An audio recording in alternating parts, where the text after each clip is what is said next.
প্রকৃতির মজা এবং প্রকৃতির সাজা দুটোই। সাজা নয় অ্যাকচুয়ালি, এটা তো কারোর হাতে নেই। আজকেই আমাদের নীলে সেকেন্ড ডে। নীল খুব ছোট্ট একটা আইল্যান্ড, যেখানে আমরা নীলে দেখতে পারি হচ্ছে ন্যাচারাল ব্রিজ, ন্যাচারাল অ্যাকোরিয়াম, যে দুটোই কালকে আমার দেখা হয়ে গেছে। আর তার সাথে আরেকটা জায়গায় গেছিলাম, ভরতপুর বিচ, যেখানে আপনি স্নান টান করতে পারেন। আর এটা বাদ দিয়ে ম্যাক্সিমাম গুড অ্যাক্টিভিটিস আপনার এলিফ্যান্ট বিচ হচ্ছে বেস্ট আন্দামানে। হ্যাঁ, প্রত্যেকটা বিচেই কিছু না কিছু হয়, মেনলি ভরতপুরেও হয়, কিন্তু আমার মনে হয় সব থেকে ভালো হওয়া উচিত হচ্ছে ইয়েতে, এলিফ্যান্ট বিচে। তো আজকে এখন বাজে হচ্ছে ঠিক 11:15, 10টায় আমাদের গাড়ি বেরোনোর কথা ছিল।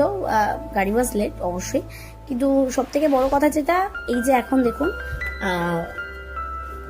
মুখ ভার, এই যে ঝমঝম করে বৃষ্টি পড়ছে। তো আজকে আমাদের সানরাইজও দেখা হয়নি because of the cloudy weather, যেটা আমাদের ছিল যে সীতাপুর বিচে। আর ইভিনিংয়ে লক্ষ্মণপুর বিচে আমাদের সানসেট দেখার কথা ছিল কালকেও, ইনফ্যাক্ট আজকেও।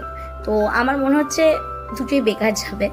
আজকেও হয়তো আমরা বিচে যেতে পারবো না, কারণ এরম ওয়েদার থাকলে আমি কি করবো গিয়ে আর কি, রাইট? তো আমি এই যখন সুন্দর হয়ে রেডি ফেডি হয়ে বসে আছি, বেরোনোর কোনো নামগন্ধ নেই। তো তাই ভাবলাম যে এক কাজ করি, আমরা এখন পুলে টুলে নামি একটু এনজয় করি, বৃষ্টি মাথায় নিয়েই করি, তারপর ইভিনিংয়ে যাওয়া যাবে আর কি। ইভিনিংয়ে যদি বৃষ্টি একটু কমে কোথাও যাওয়া যাবে, এই আর কি।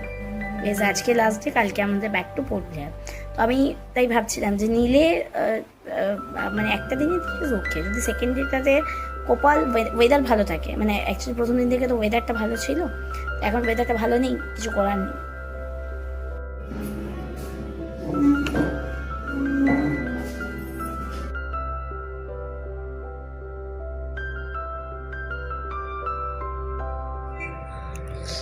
ওখান থেকে আমি চলে গেলাম লাঞ্চ করতে।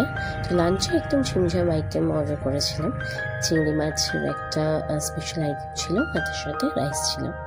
তো সেটা দিয়ে চটপট খেয়ে তারপর বেরিয়ে পড়লাম হচ্ছে আজকের গন্তব্যস্থল সীতাপুর বিচে।